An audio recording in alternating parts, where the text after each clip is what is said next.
Bom dia, professor Fernando, mais uma aula de geografia, os alunos do segundo ano do ensino médio, apostila 3, capítulo 5, nós estamos estudando Estados Unidos, e dentro deste contexto dos Estados Unidos nós vamos estudar a evolução geopolítica dos Estados Unidos. Nós vamos trabalhar um pouco desde a independência dos Estados Unidos até os dias atuais. Em duas aulas, praticamente, nós vamos estar trabalhando este contexto. No primeiro momento, nós vamos falar da independência dos Estados Unidos. Eu acho que talvez a data mais comemorada nos Estados Unidos é o 4 de julho, que fala sobre a independência dos Estados Unidos, a independência das 13 colônias estadunidenses em relação à Inglaterra. Então, eu sempre faço uma comparação dos Estados Unidos em relação ao Brasil. Então, quando nós geralmente falamos em independência do Brasil, nós não falamos em guerra. A independência do Brasil não teve guerra. Então, o brasileiro não tem o hábito de brigar pelos seus direitos, como tem, por exemplo, os estadunidenses. Então, a independência dos Estados Unidos veio após uma guerra muito acentuada com os ingleses. Eles tiveram que partir para a briga com os ingleses para conseguir a sua independência. Mesmo porque os ingleses, eles estavam, de certa forma, abusando da autoridade em relação aos Estados Unidos. Um excesso de impostos, o monopólio da coroa britânica sobre o comércio de chá. Então, o que eles fizeram? Eles pegaram um carregamento de chá e jogaram ao rio, lançaram ao mar de Boston todo o carregamento de chá proveniente da Inglaterra, mostrando toda a sua insatisfação em relação ao domínio dos ingleses. Então teve um líder nato dentro deste contexto, o primeiro presidente dos Estados Unidos, George Washington. Teve também a presença do terceiro presidente da história, Thomas Jefferson. Teve ainda a presença de Benjamin Franklin, o importante dentro do que eles chamam de Revolução Americana. Então teve toda uma luta dentro desse processo. E eles se orgulham demais desse dia 4 de julho, pela Revolução Americana, por deixar de estar atrelado aos ingleses, e eles carregam esse patriotismo dentro do contexto de revolução, de independência, pós uma luta muito forte. Está aqui algumas imagens dessa independência dos Estados Unidos. Logo depois entra a doutrina de Monroe. A doutrina de Monroe, ela tem duas vertentes. Ela tem a vertente que os estadunidenses pregam e tem a vertente que o resto do mundo prega. Então, eu vou colocar as duas e posteriormente nós vamos estar debatendo e chegando a uma conclusão. Na realidade, quando James Monroe faz o discurso e fala a seguinte expressão: a América para os americanos. E ela pode ser entendida de duas formas. A primeira forma em que se entende, que os estadunidenses colocam, de uma soberania da América, ou seja, do continente americano, do chamado abuso e ingerência dos países da Europa. Então, na realidade, quando ele diz essa frase, a América para os americanos, ele quer acabar com a ingerência dos países europeus em relação ao continente americano. Existem especialistas que já olham de outra forma essa frase, né? Ditando a norma que a América, o continente, para os Estados Unidos, porque os estadunidenses se consideram americanos, ou seja, donos da América. Então tem duas vertentes, né, essa doutrina de Monroe, e alguns especialistas trabalham muito com a visão dada pelos Estados Unidos, outros especialistas trabalham com a visão colocada pelos Estados Unidos em prática, na realidade. Então, os Estados Unidos não querem interferência dos europeus dentro do continente americano. Esse é um ponto que eles colocam. Tá? O que eles mostram na prática? Eles se sentem americanos, ou mais americanos do que o restante do povo do continente americano. Eles se acham donos da América. Então, eles falam que a América para os americanos, num tom de superioridade e num tom de domínio de todo o continente.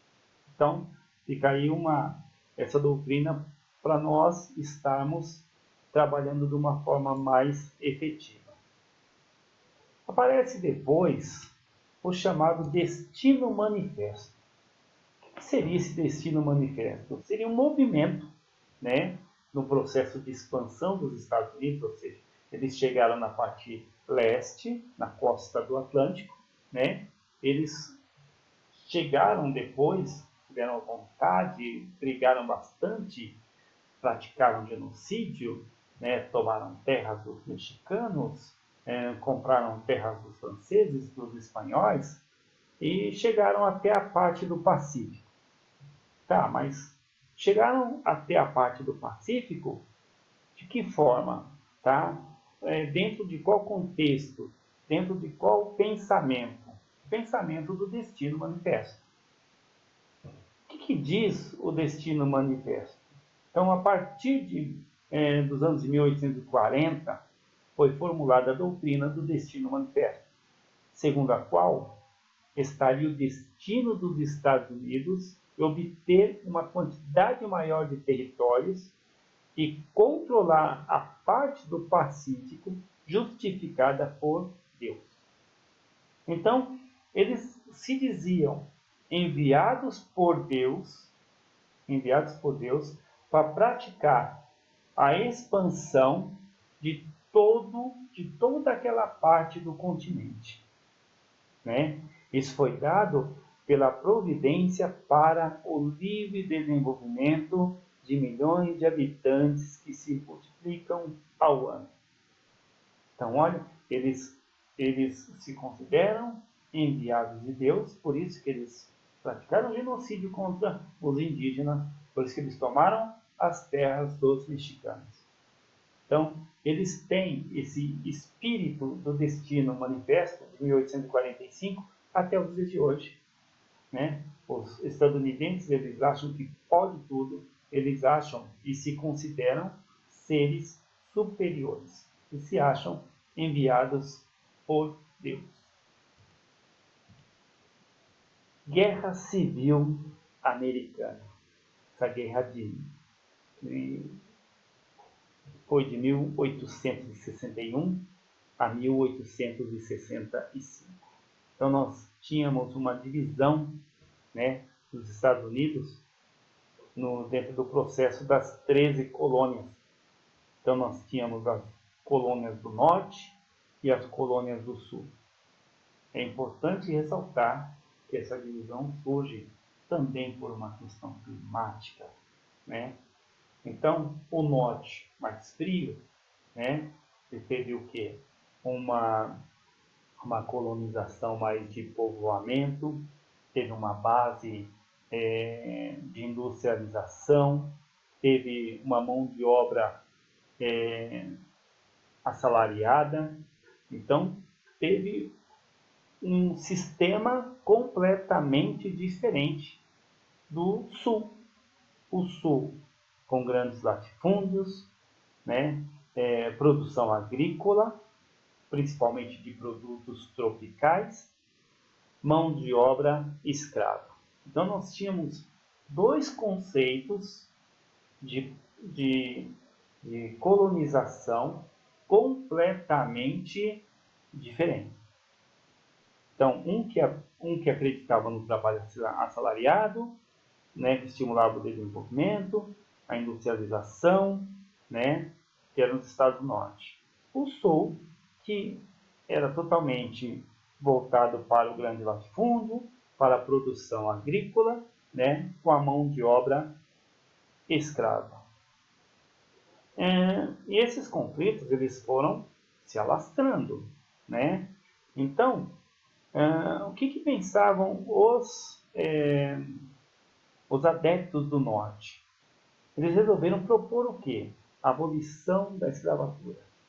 Tinha um monte de pensadores no norte que não aceitavam, né, a condição de escravos do sul. Então eles resolveram propor a abolição da escravatura. O que contrariava com certeza, né, os interesses dos latifundiários do sul, os proprietários de grandes terras do sul. Né? Em consequência dos estados sulistas serem chamados de confederados. Então eles resolveram se separar da União, ou seja, optaram pela secessão. Por isso chama-se Guerra da Secessão. Né? Em represália, o que fizeram os nortistas, né, que eram chamados de Yankees? Posicionaram-se contra essa ruptura, eles não queriam essa ruptura. Né? E a partir daí, o norte e sul, eles entraram num processo forte, uma briga fortíssima, né? Uma guerra. Uma briga violenta, muitos mortos, né? Uma perda enorme de vida, né? E no final, os Yankees do norte venceram e o sul teve que se manter unido ao norte, além de aceitar o processo de abolição da escravatura, formalizado pelo então presidente Abraham Lincoln, né, que governou os Estados Unidos de 1861 a 1865. Então ele foi considerado um dos principais presidentes dos Estados Unidos. É interessante essa guerra da secessão, né, do norte, as colônias do norte contra as colônias do sul.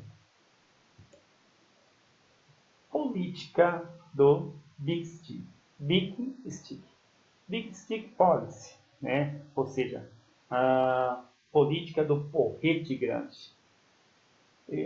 Um dos piores momentos dos Estados Unidos. Um processo forte de massacre dos Estados Unidos. Não sei se vocês chegaram a ler Maquiavel, mas essa política, que tem uma frase que mostra muito grande, mostra de uma forma muito consistente as ideias de Maquiavel. Então, olhem só, Big Stick Policy é o nome dado à política externa seguida pelos Estados Unidos durante a presidência do então presidente Theodore Roosevelt. Ele comandou os Estados Unidos de 1901 a 1909 em relação aos países do Caribe, as ilhas caribenhas, República Dominicana, Cuba, todas essas pequenas ilhas, Porto Rico. Então eles tinham uma política muito severa em relação a esses países do Caribe.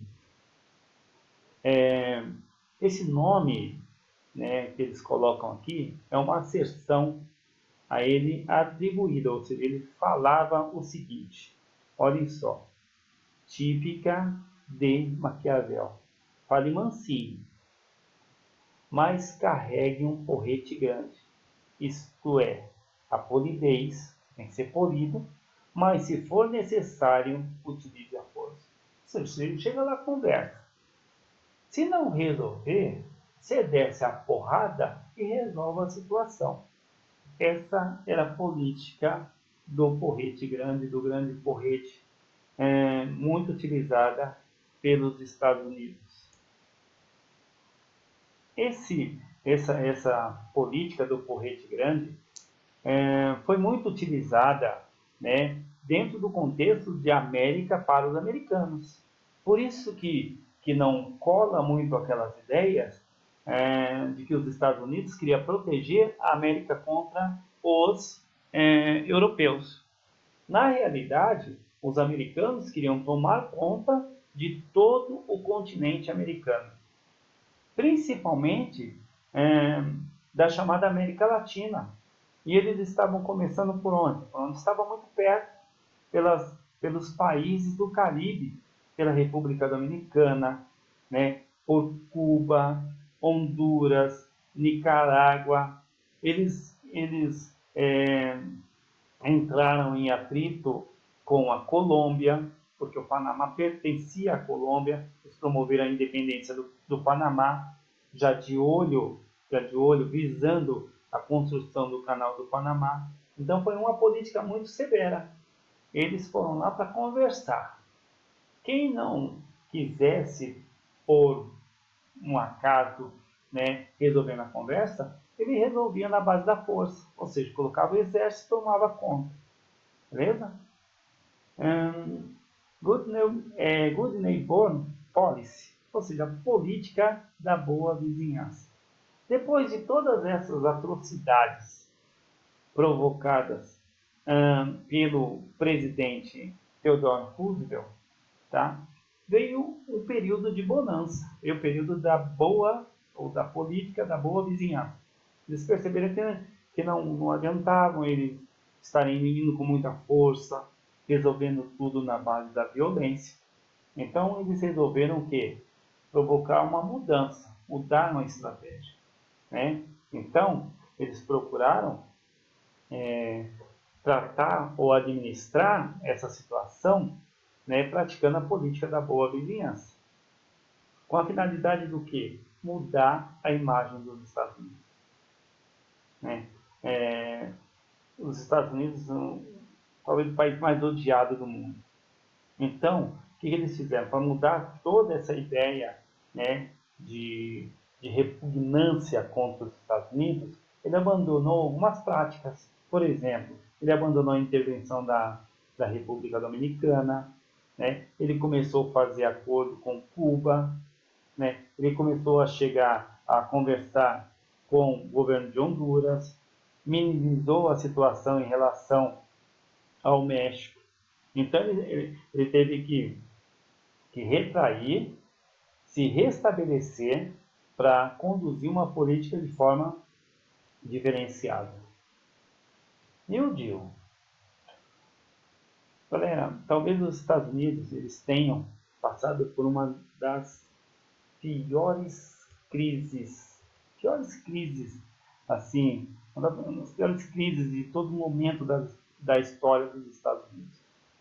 Foi com a quebra da Bolsa de Valores de Nova York, 1929. Então eles chamam de crise de 29.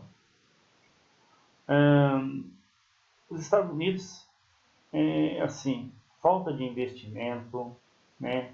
As pessoas passando fome, não tendo condições de pagar hipoteca das casas, né? Desemprego, baixo processo de industrialização, ou seja, os Estados Unidos estavam mergulhados numa crise sem tamanho, né? Então passou por uma intervenção, né, em toda a sua atividade econômica. Aí teve nas eleições estadunidenses. Quem venceu? Franklin Delano Roosevelt. Não é o mesmo do Theodore, é o outro. Tá? Então ele governou os Estados Unidos de 1933 a 1945. A plataforma de governo dele, né, toda ela voltada para quê? Para a recuperação econômica do país. Meu Deus. O que ele fez de tão importante naquela época? Algo totalmente diferente. Pela primeira vez na história, ele desvalorizou o dólar. Desvalorizou o dólar.